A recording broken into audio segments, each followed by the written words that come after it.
Very, very good to see you all. Muli ako po ulit ang magta-translate. Alam niyo naman po, ito ay nag-aaral pa ng Tagalog. So, napakaganda na makita ko kayong lahat. You are so beautiful all. Kayo ay napakagaganda. When you come to listen the Word of God, Nung kayo ay pumunta ng makinig ng salita ng Diyos, and my heart is really, really melted also when I see children, ako ang puso ko ay natutunaw, lalo na nakita ko ang mga bata.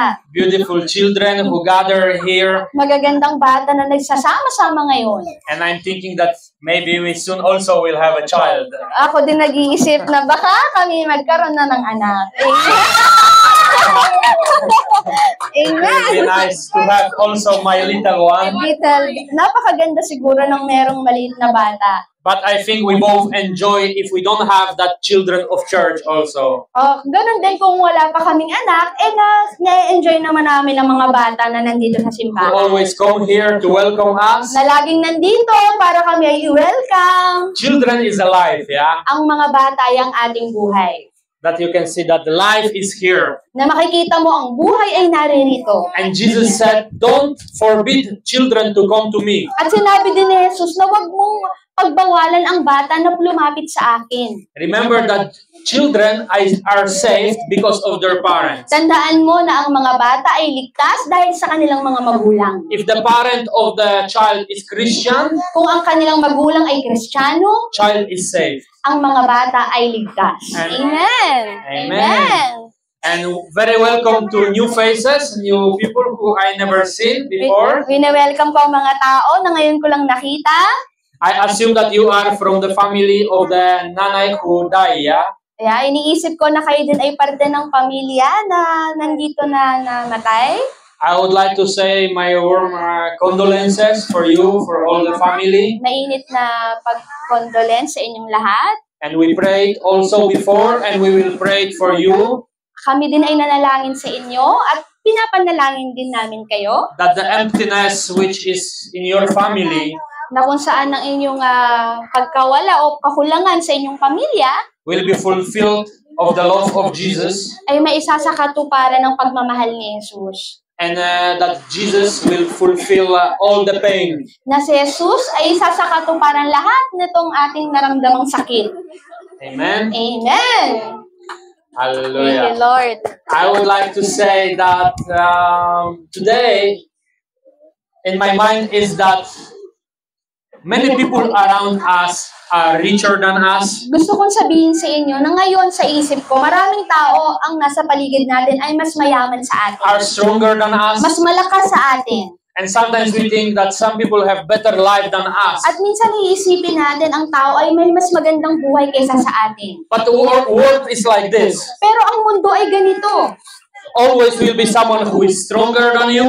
Palaging merong mas malakas sa'yo. Always there is someone who will be richer than you. Palaging mas may mayaman sa'yo. Always there is someone who will be happier than you. At meron din laging mas maligaya pa sa'yo. But what we need to remember is that we have Jesus. Pero palagi nating tandaan na meron tayong Jesus. And in Jesus, we have everything. At kay Jesus, lahat ay meron ka na. In Jesus, everything was already given. Kay Jesus, lahat ay ibinigay na. In Jesus, you already inherit the kingdom. Sa pangalan ni Jesus, ikaw din ay magmamana ng kaharian ng Diyos. Eternal life. Ang buhay na walang hanggan. And you need to understand that in Jesus, you have everything. At kailangan mong unawain na kay Jesus, meron ka ng lahat. As long as you have Jesus in your life. Kung ikaw ay merong Jesus sa iyong buhay. If you don't have Jesus in your life, Kung wala kang Jesus sa iyong buhay, the fact that you are here na ang katotohanan na nandito ka, is the fact that Jesus wants to be in your life. ito rin ang katotohanan na gusto ni Jesus na lumapit sa iyong buhay. And He wants that you will give your life to Him. At gusto niya na ibigay mo ang buhay mo sa Kanya. Because it is Him who brought you here today. Dahil siya ang nagdala sa iyo dito. Amen. And if you are not sure, At kung ikaw ay hindi sigurado, I have word of prophecy to you. meron akong propesiya na salita sa iyo. Word of prophecy for those who don't know why they are here. Ang salitang propesiya sa mga taong kung bakit wala sila dito. Jesus is telling to you today, Si Jesus ay nagsasabi, I love you. mahal kita. I know you before you were born. Kilala na kita bago ka pa isilang. I brought you here today Dinala kita dito ngayon so you can know me para makilala mo ako. and you can give your life to me. At makapagbigay mo at ibigay mo ang iyong buhay sa akin. I have a plan for you. Meron akong plano para sa iyo. I want to take care of you. Gusto kitang alagaan. I want to be in control of your At life. gusto kong maging ako ang mag-control ng iyong buhay. I want to show you beautiful days Gusto ko sa iyong ipakita ang mga magaganda pang araw. because I prepared for you beautiful days Dahil inihanda ko na sa iyo ang magaganda pang araw. and abundance in this life At kasaganahan sa buhay. and in eternal life. At buhay na walang hanggan. Amen. Amen. Thank you, Lord. I would like to speak today a few words about King David. Gusto kong sabihin sa inyong umaga ang maunting salita patungkol kay David. If you don't know who were King David, Kung hindi nyo kilala kung sino si Haring David, King David was one of the most famous kings in Israel si Haring David ang isa sa pinakakilalang hari sa buong Israel. and God's favorite king. Siya ang paborito ng Diyos. He was the king which God liked most. Siya ang hari na tinawag ng gustong-gusto. And David was a man of God. At si David, siya ang anak ng Diyos. He loved God so much, Mahal siya ng Diyos. but he committed sin in his life. Pero nagkaroon din siya ng pagkakasala sa kanyang buhay. He committed big sin in his life. Nagkaroon siya ng matinding pagkakasala sa kanyang buhay. And he go through the many difficulties because of this sin. At dumating din siya sa maraming hirap ng buhay dahil sa kanyang kasalanan. But God forgave him Pero ang Diyos ay pinatawad siyang muli. and restored him At binalik siyang muli. and showed him his grace. At ipinakita ang kanyang grasya. Why? Bakit? Because David loved God so much. Dahil mahal ni David ang Diyos ng buong buo. And today in my heart is At ngayon, ang puso ko that those who came here na sa lahat ng pupunta dito will love God more in their life. ay magmamahal din sa Diyos ng sobra sa kanyang buhay. That all of us who are here today will think about our love to God. Na sa lahat na nandito ngayon ay mag-iisip din ng pagmamahal ng Diyos. In Acts 13:22, we can read a little bit about King David. Do you have? After removing Saul, he made David their king. God testified concerning him. I have found David, son of Jesse, a man after my own heart. He will do everything I want him to do. Mula naman sa Tagalog, pagkatapos alisin ng Diyos si Saul, si David naman na anak ni Jesse ang ginawang hari.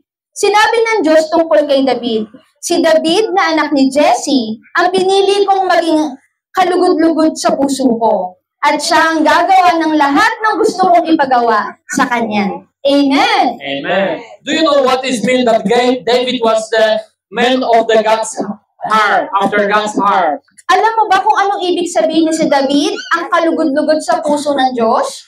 It was a man who loved God all his heart. Ito ang taong nagmahal sa Diyos ng buong puso. It was a humble man. Siya ay mapagkumbabang tao. He was looking God for day and night. Siya ay tumitingin sa Diyos araw at gabi. And today, many Christians At ngayon, maraming Kristiyano are called to love God, ay tinawag na magmahal sa Diyos. but not many are chosen Pero hindi din lahat ay pinili. because we have lack of the love of God. Dahil meron tayong kakulangan sa pagmamahal sa Diyos. God wants us to every one of us be like King David, Gusto ng Diyos na ang bawat isa sa atin ay maging kagaya din ni Haring David.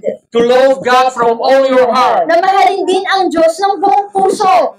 that we will show this love to God. Na ipapakita natin ang pagmamahal na to sa Diyos. God doesn't want us only to say, I believe in God. Ayaw din ng Diyos na sasabihin lang natin na naniniwala tayo sa Kanya. God wants our feelings. Gusto ng Diyos ang iyong nararamdaman. He wants that our heart will burn for God. Gusto ng Diyos na ang iyong puso ay nag-aapoy para sa Kanya. Remember the first boy or first girl which you love in your life? Tandaan mo kung sino yung una mong minahal na lalaki o babae sa iyong buhay. Your first love in your life? Ang una mong minahal sa iyong buhay. When you saw this person, you shake. Pag nakikita mo itong tao na ito, ito ay nanginginig. Because you love him so much. Dahil mahal mo siya talaga. This is the love which God wants from us. Ito ang pagmamahal na gusto din ng Diyos para sa atin. God wants that we will love Him as you love much more than your first love in your life. Gusto din ng Diyos na mahalin natin siya na higit pa doon sa minahal mo ng una. Remember when you love first boy or first girl, Tandaan mo yung nagmahal ka ng unang lalaki at unang babae. you cannot sleep. Hindi ka makatulog. You were thinking all the time, At iisipin mo siya lagi-lagi. do he love me the same? Mahal niya din ba ako kagaya ng ganito? And the same is with God. At ganun din yun sa Panginoon. God wants us to think like this of Him. Gusto din ng Diyos na mag-isip din tayo ng ganito sa Kanya. When we open our eyes in the night, Kapag binukas natin ang ating mata sa gabi, you will say, I love God. at sasabihin mo, mahal kita Diyos. When you open your eyes in the morning, Kapag binukas mo ang iyong mata sa umaga, your first words should be, I love God. ang una mong salita ay dapat, mahal kita o Diyos. I thank God for new day. Salamat Diyos sa bagong araw. This can make us the church of Jesus Christ. Ito ang tinatawag na simbahan ni Jesucristo. Let's look for the David's love to God in Psalm 18, 1-2. Do you have Psalms 18? 1-2. I will.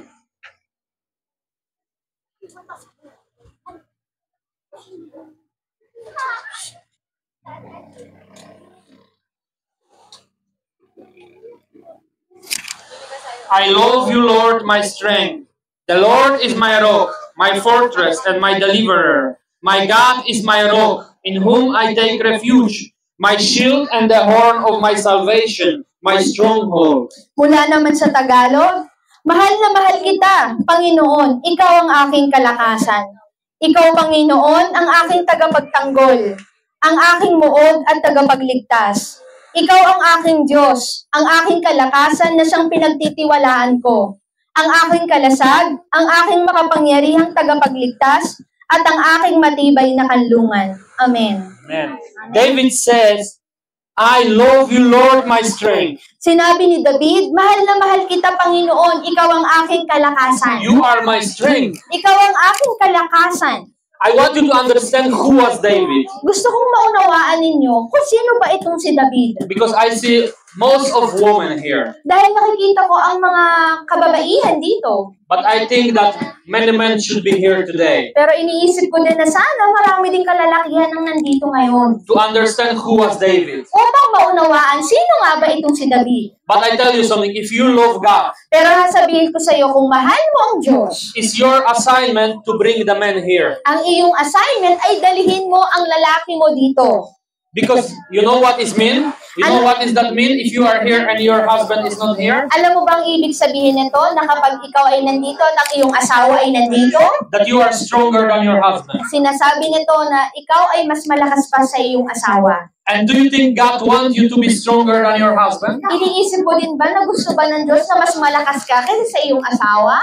Maybe in some areas, yes. Maaaring sa ibang bagay, oo. But men should be the rock of the household. Pero dapat ang kalalakihan ang bato sa bawat tahanan. That's why when you are a strong woman, Kaya nga kapag ikaw ay malakas na babae, because I see that you are a strong woman, the woman who is coming here. pero dahil nga nakikita ko na ang mga pumupunta ditong kababaihan ay mas malakas, You should bring your man here. dapat dinadala mo din ang iyong asawa o lalaki dito. Because if your husband will start love God, Dahil kapag ang iyong asawa ay magsimulang magmahal din sa Diyos, you will see in your husband Makikita mo ito sa iyong asawa, everything what you cannot see now. lahat ng mga bagay na hindi mo nakikita ngayon. Sometimes you look in your husband Minsan titingnan mo ang iyong asawa and you say, oh, this man, at sasabihin mo, itong lalaking ito, I want him to be like this, I want him to be like this. gusto ko ganito siya, ganito siya.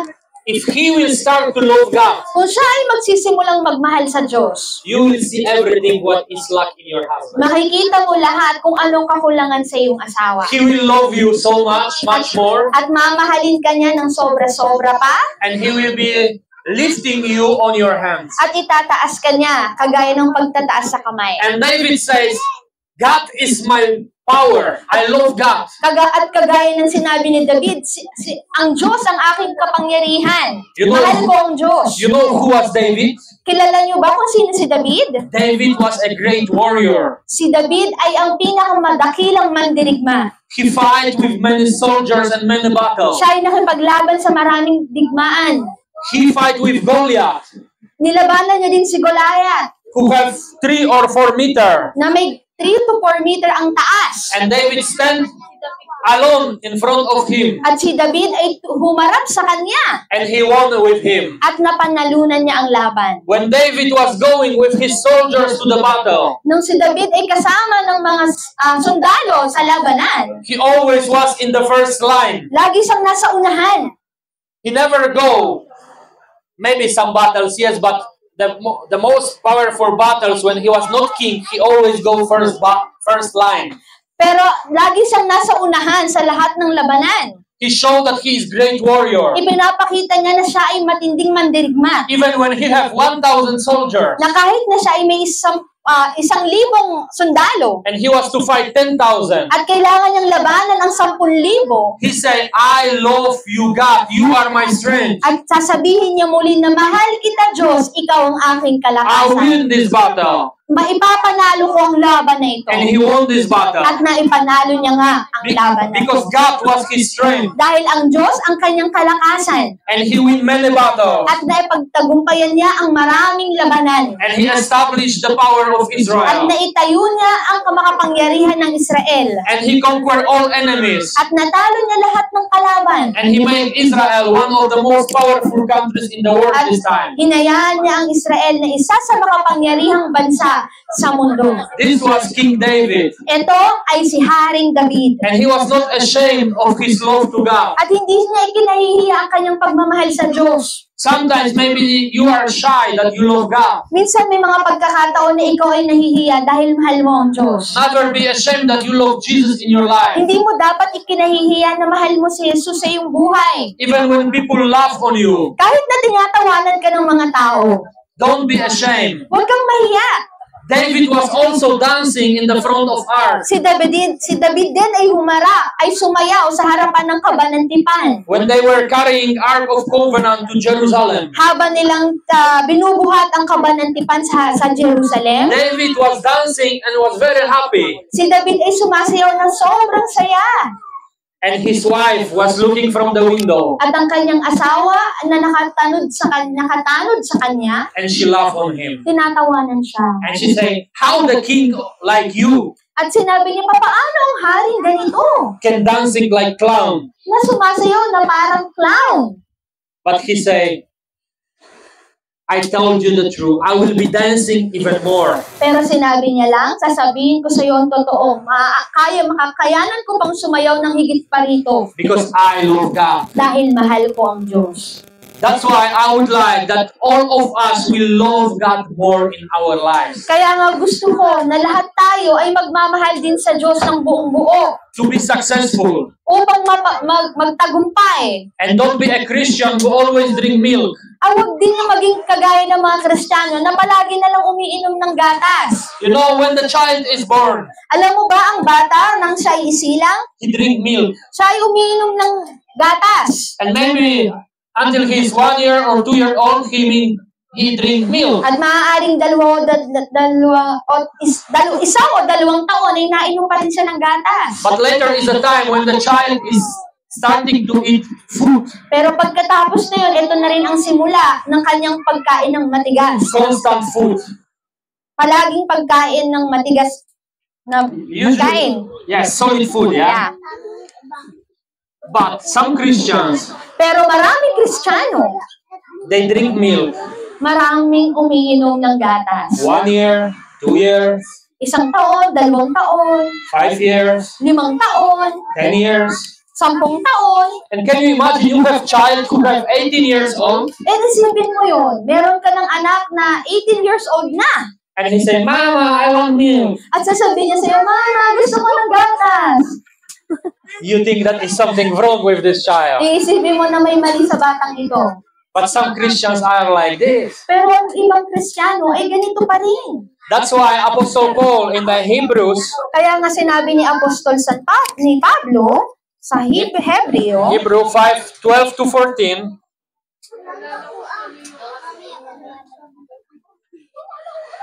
maybe I will. Hebrew 5.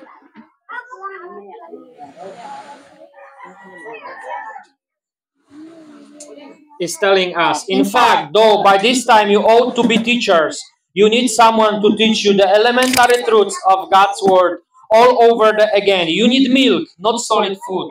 Anyone who lives on milk, being still an infant, is not acquainted with the teaching about righteousness. But solid food is for the mature, who by constant use have trained themselves to distinguish good from evil. Mula naman sa Tagalog, matagal na kayong mga mananampalataya. Kaya dapat ay mga tagapagturo na kayo. Pero kailangan turuan pa rin kayo ng mga pangunahing aral ng mga salita ng Diyos. Para kayong mga sanggol na kailangan pa ng gatas at hindi makakain ng solidong pagkain. Ang taong nabubuhay pa sa gatas ay hindi pa bihasa sa aral tungkol sa pagiging matuwid dahil siya ay sanggol pa. Ngunit ang solidong pagkain ay para sa mga taong may sapat ng gulang, para sa mga sanay ng kumilala kung alin ang mabuti at masama, dahil na-ensayo na ang kanilang pag-iisip. Amen. Amen. So we can see that in Christianity, there are 2 levels of Christianity. Kaya nga makikita natin sa pagiging Kristyanismo, merong 2 antas. Level 1 is you are drinking milk. Ang unang antas, ikaw ay umiinom pa ng gatas. You coming to Christ and you need to learn basic truths. It's normal. Ikaw ay pumupunta kay Kristo at kailangan matutunan ng mga normal, basic na bagay, pero ito ay normal lang. But for some Christians, it's time to step to level 2. Pero sa ibang Kristiyano, ito na ang panahon para umangat ka sa pangalawang antas. Where you will start to eat solid food. Na kung saan maaari ka nang kumain ng solidong pagkain. What does that mean? Ano bang ibig sabihin nito? That all the sin which was in your life, Na makikita natin na lahat ng iyong kasalanan sa iyong buhay, you already won of that. You have victory in your life. na pagtagumpayan mo na ito sa iyong buhay. And you love God from all your heart. Dahil mahal mo ang Diyos ng buong-buo sa iyong buhay. For the Christian who want to be the useful Christian and beloved Christian, Para sa mga Kristiyano na gustong magmahal pa at maging bilang Kristiyano, there cannot be nothing more important than God in your life. wala nang mas hihigit pa o mahalaga pa kay Jesus sa ating buhay.